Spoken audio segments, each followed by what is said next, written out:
আপনারা জানেন যে বাংলাদেশে বিগত 16 বছর যে স্বৈরশাসক ছিল, ফেসিবাদ ছিল, বাংলাদেশের রাজনীতিকে, বাংলাদেশের সংসদীয় ব্যবস্থাকে, গণতন্ত্রকে, আমাদের অর্থনীতিকে, ব্যাংকিং ব্যবস্থাকে সব কিছুকেই তছনছ করেছিল। একটি বৈষম্য এবং মারাত্মক ধরনের একটি ট্রমা সমস্ত বাংলাদেশের মানুষের উপর তারা চাপিয়ে দিয়েছিল। এই অবস্থায় জুলাই এবং আগস্টের গণঅভ্যুত্থানের মাধ্যমে বাংলাদেশের সর্বস্তরের ছাত্র জনতা এবং সাধারণ মানুষের এই গণঅভ্যুত্থানের মাধ্যমে এই স্বৈরশাসক এবং ফেসিবাদের বিদায় হয়, বাংলাদেশ থেকে তারা বিতাড়িত হয়। এবং 25-এর গণঅভ্যুত্থানের পরে অন্তর্বর্তীকালীন সরকার দায়িত্ব গ্রহণ করেন, যাদের 3টি গুরুত্বপূর্ণ অগ্রাধিকার ছিল। একটি ছিল সংস্কার, আরেকটি ছিল ফেসিবাদের দোসরদের বিচার, এবং আরেকটি ছিল একটি সুষ্ঠু গ্রহণযোগ্য জাতীয় সংসদের নির্বাচন অনুষ্ঠান। ইতিমধ্যে সেই অন্তর্বর্তীকালীন সরকারের মেয়াদ শেষ হয়েছে। তারা 3টি কাজ কতটুকু করেছেন সেটা জাতির সামনে খুবই স্পষ্ট। আমরা বিশেষ করে সংস্কারের বিষয়ে বলতে চাই যে সংস্কারের জন্য অন্তর্বর্তীকালীন সরকারের অন্যতম প্রধান দায়িত্ব ছিল, ওয়াদা ছিল, তাদের কমিটমেন্ট ছিল। তারা জাতীয় সংস্কার কমিশন করেছেন এবং সবগুলো রাজনৈতিক দলের কাছে তারা প্রস্তাবনা চেয়েছিলেন সংস্কারের ব্যাপারে। আমরা সবগুলো রাজনৈতিক দল আমাদের অবস্থান থেকে আমরা সংস্কারের প্রস্তাব দিয়েছিলাম। পরবর্তীতে অন্তর্বর্তীকালীন সরকার একটি ঐক্যমত্য কমিশন করেছেন। সেই ঐক্যমত্য কমিশনেও আপনারা জানেন যে সেখানে রাজনৈতিক দলগুলো অংশগ্রহণ করেছেন এবং প্রায় 33টি দল দীর্ঘ 8 মাসের মতো 2025-এর ফেব্রুয়ারি থেকে আরম্ভ করে অক্টোবর পর্যন্ত এই দীর্ঘ সময় প্রায় 33টি দল এই ঐক্যমত্য কমিশনের সংস্কার প্রস্তাবে আলোচনায় অংশগ্রহণ করেন। দীর্ঘ আলোচনা, পর্যালোচনা, বিতর্ক এগুলো অনুষ্ঠিত হয়েছে, যা জাতি আপনাদের মাধ্যমে, সংবাদ সংস্থাগুলোর মাধ্যমে, সংবাদ মাধ্যমের মাধ্যমে পুরো দুনিয়াব্যাপী সেটি প্রচারিত হয়েছে গিয়ে। এবং একটি পর্যায়ে এসে জুলাই জাতীয় সনদ হয়েছে, রাজনৈতিক দলগুলো স্বাক্ষর করেছে। এটির আইনি ভিত্তি দেওয়ার জন্য আপনারা জানেন বিভিন্ন প্রক্রিয়া এবং পরবর্তীতে সেটা গণভোট অনুষ্ঠানের কোনো বিকল্প নাই। আমরা সবাই একমত হয়েছিলাম, যদিও বিএনপি এই ব্যাপারে তারা দীর্ঘ সময়ক্ষেপণ করেছেন, কিন্তু একটি পর্যায়ে এসে বিএনপি সহ অন্যান্য রাজনৈতিক দল সবাই একমত হয়েছেন। জামাত ইসলামী প্রথম দিন থেকে বলে আসছিল যেন গণভোটের কোনো বিকল্প নেই। যদিও গণভোটটি আমরা বলেছিলাম যে জাতীয় সংসদ নির্বাচনের আগে হলেই ভালো, কিন্তু পরবর্তীতে সরকার এবং সবাই মিলে সিদ্ধান্ত হয়েছে, যাকে আমরা সিদ্ধান্ত মেনে নিয়েছি যে জাতীয় নির্বাচনের দিনই গণভোট অনুষ্ঠান হবে। সেই গণভোট সহ জাতীয় সংসদ নির্বাচন অনুষ্ঠান হয়েছে এবং গণভোটে এই সংস্কার প্রস্তাব 2/3 ভোটে আপনারা জানেন যে সেটা গৃহীত হয়েছে জনগণের কাছে। এবং সংস্কার প্রস্তাবের মধ্যে 48টি খুবই গুরুত্বপূর্ণ ছিল, যেটি ফেসিবাদ ঠেকানোর জন্যে, বাংলাদেশে ভবিষ্যতে যাতে ফেসিবাদ না আসে, স্বৈরশাসন না আসে, একনায়কতান্ত্রিক ব্যবস্থা না আসে, লুটপাটের যাতে কোনো সুযোগ তৈরি না হয়, যে গণহত্যা যারা করেছে এই ধরনের শাসন যাতে আর ফিরে না আসে, এই জন্যই মূলত ছিল এই মৌলিক সংস্কারের বিষয়টি। এই সংস্কারটি গণভোটে যখন পাশ হয়েছে তখন সবাই এর পক্ষেই ছিলেন। নির্বাচনে আমরা সহ সব রাজনৈতিক দল গণভোটের পক্ষে, হা ভোটকে বিজয়ী করার জন্যে সবাই কথা বলেছেন। বিএনপি সহ সবাই এ ব্যাপারে একমত ছিলেন। এবং আপনারা জানেন যে নির্বাচনের পরের দিন যে সংবাদ সম্মেলন হয়েছিল সেখানেও গণভোটে পাশ হয়েছে সংস্কার, এটা পর্যায়ক্রমে বাস্তবায়ন করবেন এই কমিটমেন্টও দিয়েছেন আপনাদের মাধ্যমে, এটা আমরা জেনেছি কি। কিন্তু জাতীয় সংসদের যেদিন শপথ হয় সেদিন 2টো শপথ নেওয়ার কথা। এটা সংস্কার কমিশনের প্রস্তাব অনুযায়ী এটা আমরা একমত হয়েছিলাম, যেহেতু এই জাতীয় সংসদটি 2টো দায়িত্ব পালন করবে। একটি হচ্ছে গণপরিষদের, যেটি সংবিধান সংস্কারের বা সংবিধান সংশোধনের দায়িত্বটি পালন করবে, আর সেকেন্ড হচ্ছে তার নিয়মিত দায়িত্ব যেটি জাতীয় সংসদ হিসাবে। কিন্তু আমরা খুব অবাক হয়ে লক্ষ্য করলাম যে বিএনপির এমপি সাহেবরা সেই শপথটা নিলেন না। আমরা 11 দলীয় জোটের সাথে যে সমস্ত আছেন আমরা 77 জন, আমরা সেটা শপথ নিয়েছি গিয়ে। এই অবস্থায় আমরা দেখলাম যে বাংলাদেশ হাইকোর্টে একটি রিট পিটিশন হয়েছে, যে এইটার ব্যাপারে একটি রিট পিটিশন করা হয়েছে, গণভোটের ব্যাপারে একটা রিট, যে গণভোটটা অসাংবিধানিক এবং আরও কিছু বিষয়কে চেয়ে সেটা তারা করেছেন গিয়ে। বিস্তারিত শিশির মনির বলবেন। এবং তার শুনানি আজকে সেটা শেষ হয়েছে। আগামীকালকে এই মামলার, অর্থাৎ গণভোট সম্পর্কে হাইকোর্টে যে রিট হয়েছে এই মামলার রায় হবে। তো আমরা যে কথাটি আপনাদের মাধ্যমে জাতিকে জানাতে চাই, এবং যারা এর সাথে সংশ্লিষ্ট আছেন, বিচার অঙ্গনে যারা আছেন, যাদের কাছে এই বিষয়টি গিয়েছে, সবার কাছে এটি স্পষ্ট থাকা উচিত যে এই বিষয়টি হচ্ছে একটি জাতীয় বিষয়, একটি রাজনৈতিক বিষয়। আমরা দীর্ঘ আন্দোলন করে ফেসিবাদকে সরিয়েছি, এবং বাংলাদেশ যাতে আর ফেসিবাদী শাসন ফিরে না আসে এই জন্য আমরা সংস্কারের এই প্রস্তাবগুলো সবাই সর্বসম্মতভাবেই বলা যায় 2/3 বা তার চেয়ে বেশি ভোটে এটি পাশ হয়েছে গিয়ে। এই অবস্থায় এটি জাতীয় সংসদের বিষয় এখন, এবং জাতীয় সংসদের অধিবেশন হচ্ছে আগামী 12 তারিখ, আপনারা জানেন। অর্থাৎ এখন থেকে মাত্র 10 দিনের মাথায় জাতীয় সংসদের অধিবেশন হবে, যে অধিবেশনে এই সমস্ত বিষয় জাতীয় সংসদের সদস্যরা যারা জনগণের ভোটে নির্বাচিত হয়েছেন তারা এটা আলোচনা করবে। তো এখন এই বিষয়টিকে আদালতের কাঁধে রেখে উদ্দেশ্য হাসিলের জন্য যারাই চেষ্টা করছেন, আমরা মনে করি সেটা সঠিক কাজ হচ্ছে না গিয়ে। এই প্রেক্ষাপটে আমরা আহ্বান জানাতে চাই যে বিষয়টি হচ্ছে জাতীয় সংসদ সদস্যরা যারা জনগণের ভোটে নির্বাচিত হয়েছেন তারা যে দায়িত্বটি পালন করবেন, আমরা মনে করি সেই দায়িত্বটি তাদেরই পালন করতে দেওয়া উচিত। এই প্রেক্ষাপটেই আজকে আপনাদেরকে আমরা এখানে আমন্ত্রণ জানিয়েছি যে আমরা এই বিষয়টিকে সবার সামনে তুলে ধরতে চাই যে অতীতেও যেটি জাতীয় সংসদের বিষয় অথবা রাজনৈতিক যে বিষয়, আদালতের কাঁধে ভর করে এই সমস্ত বিষয় যখন নিয়ে যাওয়া হয়েছে আদালতে, তখন সমস্যা সংকট তৈরি হয়েছে এবং জাতীয়ভাবে বিভিন্ন বিপর্যয় তৈরি হয়েছে। বিশেষ করে আপনারা জানেন যে কেয়ারটেকার সরকার যে ব্যবস্থাপনাটি ছিল, যেটি গত 16 বছরের যে ভয়াবহ বিপর্যয়, তার অন্যতম কারণ ছিল যে সংবিধান থেকে কেয়ারটেকার সরকার ব্যবস্থাকে বিলুপ্ত করা, যেটি পক্ষপাতদুষ্ট ছিল এবং অনেকটা বিচার বিভাগের কাঁধে বন্দুক রেখেই কাজটি করেছিলেন সেই সময়কার সরকার। আমরা এই ধরনের কোনো বিপর্যয় দেখতে চাই না। এই প্রেক্ষাপটে আজকে আপনাদেরকে আমরা এখানে দাওয়াত দিয়েছি। আমরা মনে করি যে এই বিষয়টি স্পষ্ট হওয়া উচিত এবং জাতির এই মৌলিক এবং গুরুত্বপূর্ণ বিষয় যেটি সংস্কার প্রস্তাব, যেটি সমস্ত জাতি জুলাইয়ের যে শহীদ হয়েছেন, যারা আহত হয়েছেন, যাদের প্রত্যাশা দেশবাসীর প্রত্যাশা এবং আমাদের সবারই প্রত্যাশার জায়গা, এই বিষয়টি অবশ্যই সংস্কার প্রস্তাব পাশ হয়েছে, সংসদে যাতে সেটা যথাযথ প্রক্রিয়া পাশ হয় এবং এটা যাতে অবিলম্বে কার্যকর হয়, আমরা এটাই দেখতে চাই। তো এই বিষয়ে আপনাদের সামনে আরও কিছু কথা এবং আইনি কিছু বিষয় সহ বক্তব্য রাখার জন্য আমি বাংলাদেশ সুপ্রিম কোর্টের বিশিষ্ট আইনজীবী, বাংলাদেশ জামাত ইসলামের কেন্দ্রীয় কর্মপরিষদের অন্যতম সদস্য জনাব অ্যাডভোকেট শিশির মনিরকে আমি অনুরোধ জানাচ্ছি, তিনি কথা বলছেন।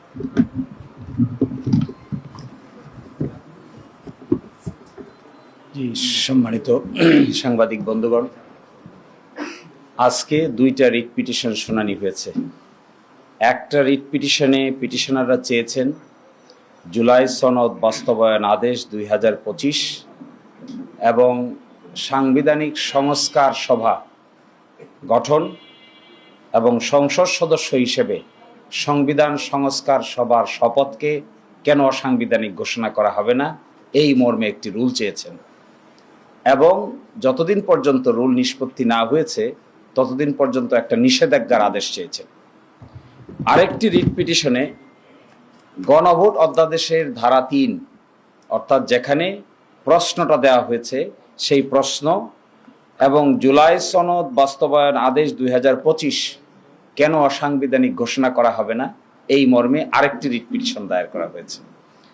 এই রিট পিটিশনে আইন মন্ত্রণালয়, সেক্রেটারিয়েট, ক্যাবিনেট ডিভিশন, সংসদ বিষয়ক মন্ত্রণালয় এবং সেক্রেটারিয়েট, প্রধানমন্ত্রীর অফিস, তাদের উপর নিষেধাজ্ঞা চাওয়া হয়েছে যেন এই বিষয় সংক্রান্ত কোনো ফার্দার কার্যক্রম গ্রহণ করা না হয়।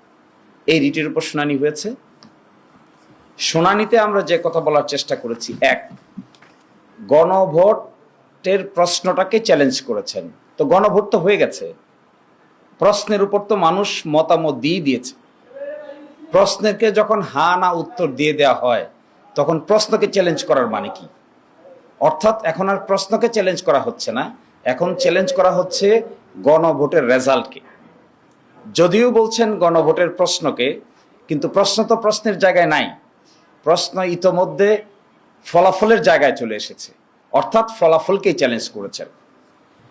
সেকেন্ড প্রশ্ন হলো, এই জুলাই সনদ হয়েছে ঐকমত্যের ভিত্তিতে কিছু ডিসেন্টিং ছাড়া, এবং যে জুলাই সনদ বাস্তবায়ন আদেশ জারি করা হয়েছে 2025 সালের নভেম্বর মাসে, সেখানে স্পষ্ট করে বলে দেওয়া হয়েছে যে জনগণের সার্বভৌম ক্ষমতা অন্তর্বর্তীকালীন সরকারের সুপারিশ অনুযায়ী বাংলাদেশের মহামান্য রাষ্ট্রপতি এই আদেশ জারি করেন। এই আদেশটিকেও তারা বলছেন সাংবিধানিকভাবে গ্রহণযোগ্য নয়। দেখুন, এখানে কয়েকটা গুরুত্বপূর্ণ প্রশ্ন। আর মাত্র 10 দিন বাকি আছে সংসদ বসার। এত তাড়াহুড়া করে 2 জন আইনজীবীর মাধ্যমে এই রিট পিটিশন দায়ের করে আসলে যারা দায়ের করেছেন তারা কি পেতে চান? আমি স্পষ্ট দেখতে পেয়েছি সরকারের ইন্ধন, কোর্টে দেখতে পেয়েছি সরকারের ইন্ধন, আইনজীবীদের মধ্যে দেখা যাচ্ছে সরকারের ইন্ধন, এবং একটা ক্লোজ এলাই আছে সরকারের কিছু ব্যক্তিবর্গ এই বিষয়টাকে আদালতে সাবজুডিস ম্যাটার বলে পার্লামেন্টকে যেন কোনোভাবে বাধিত করা না যায়, এই জন্যই এই কৌশলটা অবলম্বন করেছেন। আমরা আদালতে প্রশ্ন তুলেছি যে 10 দিন অপেক্ষা করে পার্লামেন্ট যদি এই সিদ্ধান্ত নেয় তাহলে আদালতের তার হস্তক্ষেপ করার কোনো প্রয়োজন নাই। মাত্র তো 10 দিন আগে যেহেতু করা হয়নি, নভেম্বর মাসে আদেশ হয়েছে, ডিসেম্বর মাস, জানুয়ারি মাস, ফেব্রুয়ারি মার্চ, এটা মার্চ মাস যাচ্ছে, এতদিন যদি এটা চ্যালেঞ্জ করার প্রয়োজন না হলো তাহলে 12 তারিখ পর্যন্ত অপেক্ষা করতে এখানে অসুবিধাটা কোথায়? এগুলোর আসলে কোনো সুনির্দিষ্ট উত্তর দিতে পারে নাই। এটা একটা political question, doctrine of political question নামে একটা কোয়েশ্চেন আছে, যেগুলো হাইলি পলিটিক্যালি সেন্সিটিভ, এগুলো আদালতের বিবেচ্য বিষয় নয়। আচ্ছা বলেন, বাংলাদেশে অভ্যুত্থানকে আদালতের নিয়ম মেনে হয়েছে?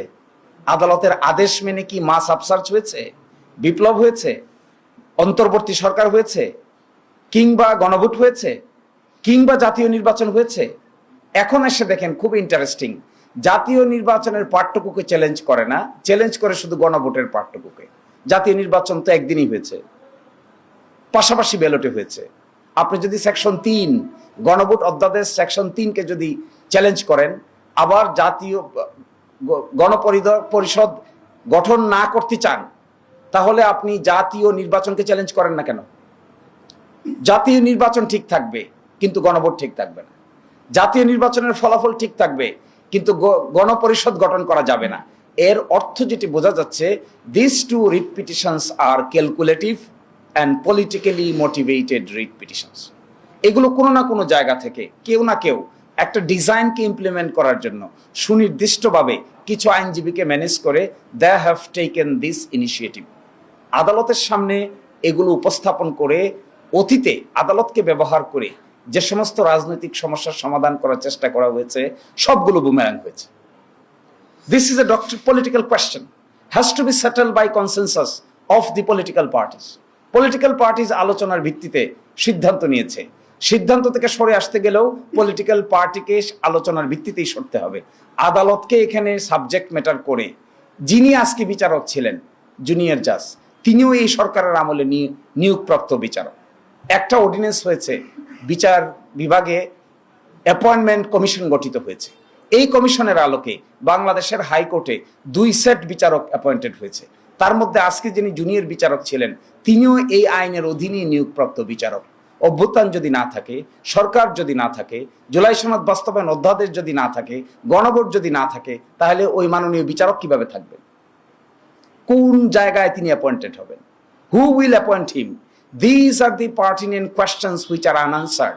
আমি দেখেছি একটা তাড়াহুড়া, আমি এটাও দেখেছি কোনোভাবে বিপ্লবের এই সেন্সটাকে অন্যদিকে ঘুরিয়ে আদালতের কাঁধে রেখে পার্লামেন্টের কাছে না পাঠিয়ে কোর্ট এই কথা বলেছে সুতরাং আমাদের কিছু করার নাই, এইরকম একটা মেন্টালিটি সুস্পষ্টভাবে দেখা যাচ্ছে।